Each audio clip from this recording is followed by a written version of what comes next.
Little Fuzzy by H. Beam Piper, Chapter 16. They stopped whispering at the door, turned right and ascended to the bench, bearing themselves like images in a procession, Ruiz first, then himself and then Janiver.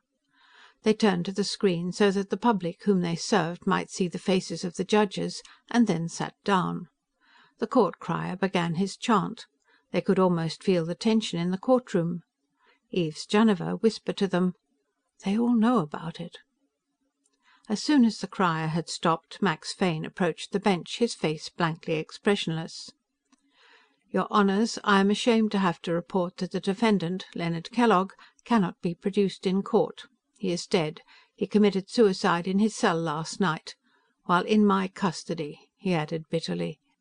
The stir that went through the courtroom was not shocked surprise. It was a sigh of fulfilled expectation. They all knew about it. "How did this happen, Marshal?" he asked, almost conversationally. "The prisoner was put in a cell by himself. There was a pick-up eye, and one of my deputies was keeping him under observation by screen."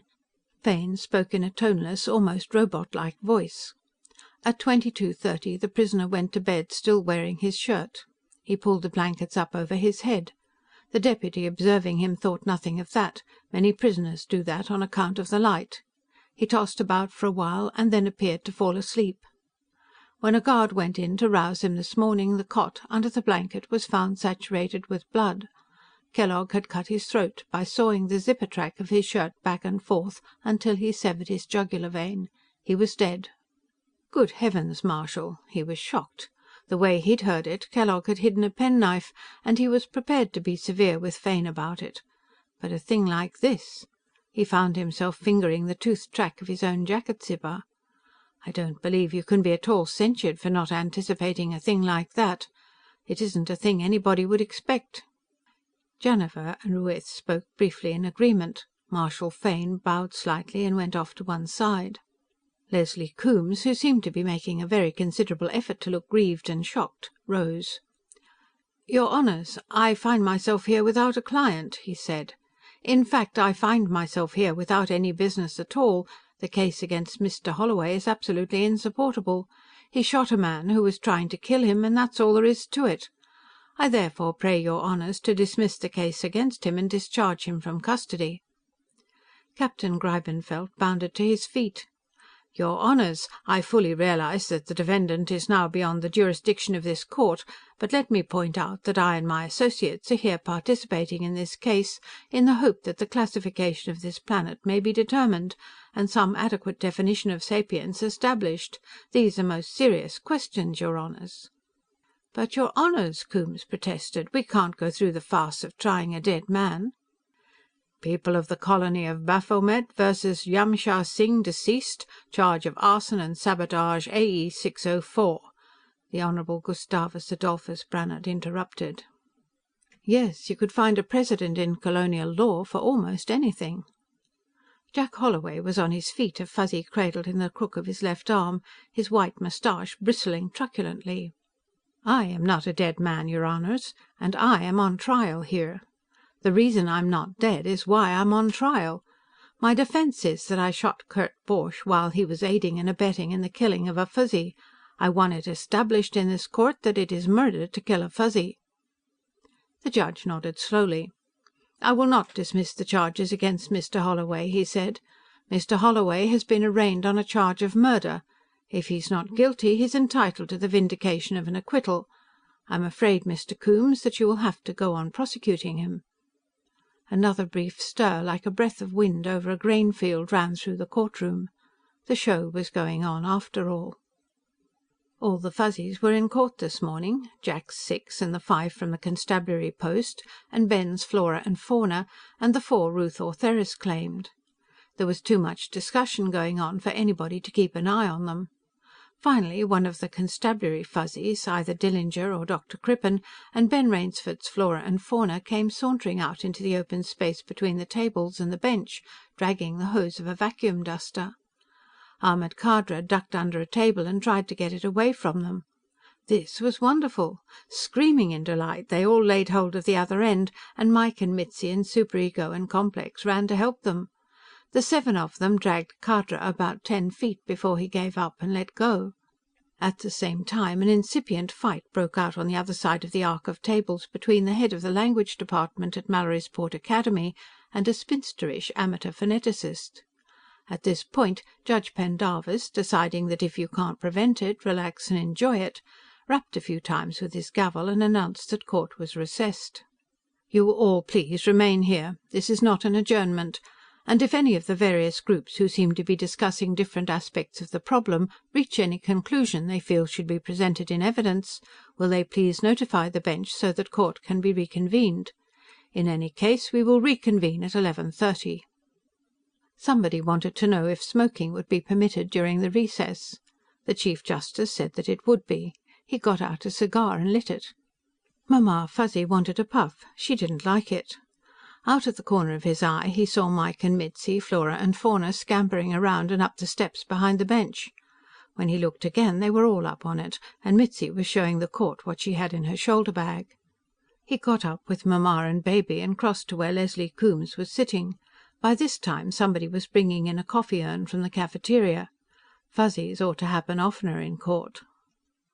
The gavel tapped slowly. Little Fuzzy scrambled up onto Jack Holloway's lap.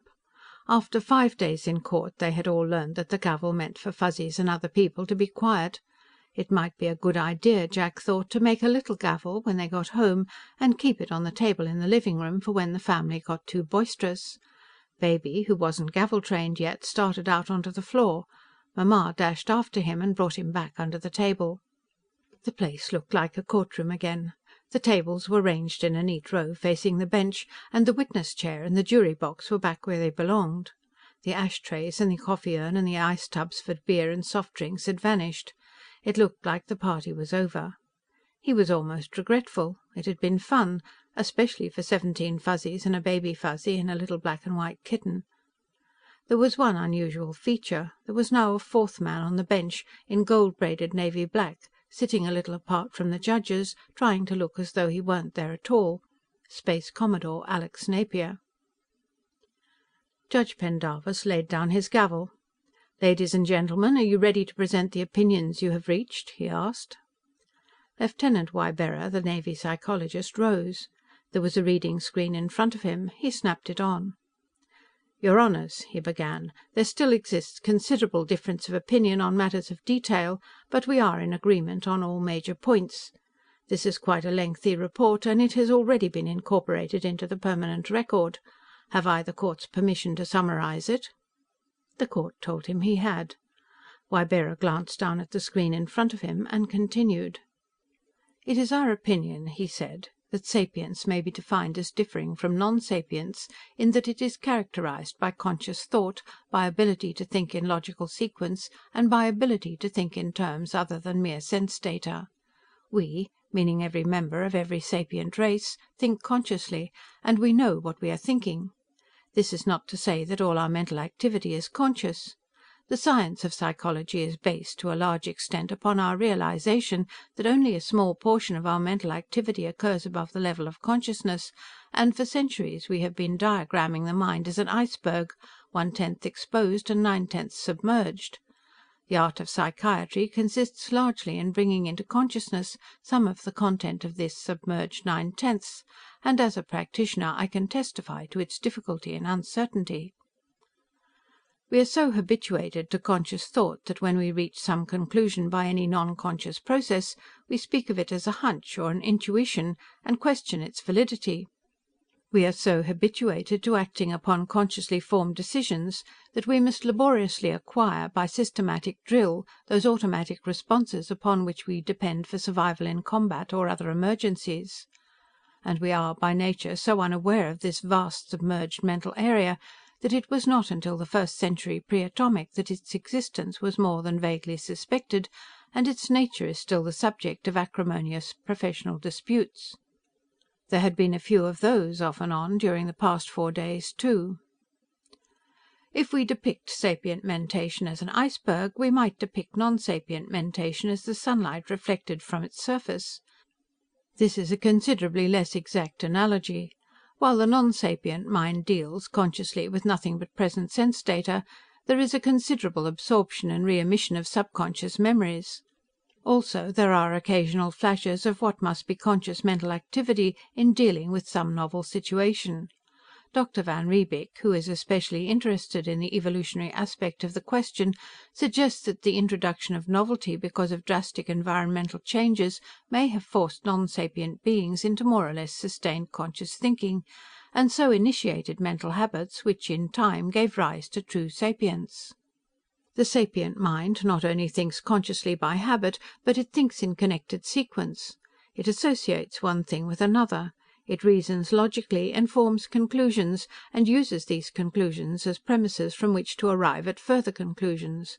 It groups associations together and generalizes. Here we pass completely beyond any comparison with non-sapience. This is not merely more consciousness or more thinking, it is thinking of a radically different kind. The non-sapient mind deals exclusively with crude sensory material. The sapient mind translates sense impressions into ideas, and then forms ideas of ideas in ascending orders of abstraction almost without limit. This, finally, brings us to one of the recognized overt manifestations of sapience. The sapient being is a symbol user. The non-sapient being cannot symbolize, because the non-sapient mind is incapable of concepts beyond mere sense images. Ybarra drank some water, and twisted the dial of his reading screen with the other hand. The sapient being, he continued, can do one other thing. It is a combination of the three abilities already enumerated, but combining them creates something much greater than the mere sum of the parts. The sapient being can imagine. He can conceive of something which has no existence whatever in the sense available world of reality, and then he can work and plan toward making it a part of reality. He can not only imagine, but he can also create. He paused for a moment. This is our definition of sapience. When we encounter any being whose mentation includes these characteristics, we may know him for a sapient brother. It is the considered opinion of all of us that the beings called Fuzzies are such beings. Jack hugged the small sapient one on his lap, and Little Fuzzy looked up and murmured, "He Inter?" "You're in, kid," he whispered. "You just joined the people." Ybarra was saying, "They think consciously and continuously. We know that by instrumental analysis of their electroencephalographic patterns, which compare closely to those of an intelligent human child of 10. They think in connected sequence. I invite consideration of all the different logical steps involved in the invention, designing and making of their prawn-killing weapons, and in the development of tools with which to make them. We have abundant evidence of their ability to think beyond present sense data, to associate, to generalize, to abstract and to symbolize. And above all, they can imagine, not only a new implement, but a new way of life. We see this in the first human contact with the race, which, I submit, should be designated as Fuzzy Sapiens. Little Fuzzy found a strange and wonderful place in the forest, a place unlike anything he had ever seen, in which lived a powerful being. He imagined himself living in this place, enjoying the friendship and protection of this mysterious being. So he slipped inside, made friends with Jack Holloway, and lived with him. And then he imagined his family sharing this precious comfort and companionship with him, and he went and found them and brought them back with him. Like so many other sapient beings, Little Fuzzy had a beautiful dream. Like a fortunate few, he made it real. The Chief Justice allowed the applause to run on for a few minutes before using his gavel to silence it. There was a brief colloquy among the three judges, and then the Chief Justice rapped again. Little Fuzzy looked perplexed. Everybody had been quiet after he did it the first time, hadn't they? It is the unanimous decision of the court to accept the report already entered into the record and just summarized by Lieutenant Ybarra, TFN, and to thank him and all who have been associated with him. It is now the ruling of this court that the species, known as Fuzzy Fuzzy Holloway Zarathustra, is in fact a race of sapient beings entitled to the respect of all other sapient beings and to the full protection of the law of the Terran Federation. He rapped again, slowly, pounding the decision into the legal framework. Space Commodore Napier leaned over and whispered. All three of the judges nodded emphatically. The naval officer rose. "Lieutenant Ybarra, on behalf of the Service and of the Federation, I thank you and those associated with you for a lucid and excellent report, the culmination of work which reflects credit upon all who participated in it." I also wish to state that a suggestion made to me by Lieutenant Ybarra regarding possible instrumental detection of sapient mentation is being credited to him in my own report, with the recommendation that it be given important priority by the Bureau of Research and Development. Perhaps the next time we find people who speak beyond the range of human audition, who have fur and live in a mild climate, and who like their food raw, we'll know what they are from the beginning. Bet Ybarra gets another stripe, and a good job out of this. Jack hoped so. Then Pendarvis was pounding again. "I had almost forgotten. This is a criminal trial," he confessed. "It is the verdict of this court that the defendant, Jack Holloway, is not guilty as here charged. He is herewith discharged from custody. If he or his attorney will step up here, the bail bond will be refunded." He puzzled Little Fuzzy by hammering again with his gavel to adjourn court. This time, instead of keeping quiet, everybody made all the noise they could, and Uncle Gus was holding him high over his head and shouting, "The winner! By unanimous decision!" End of chapter 16.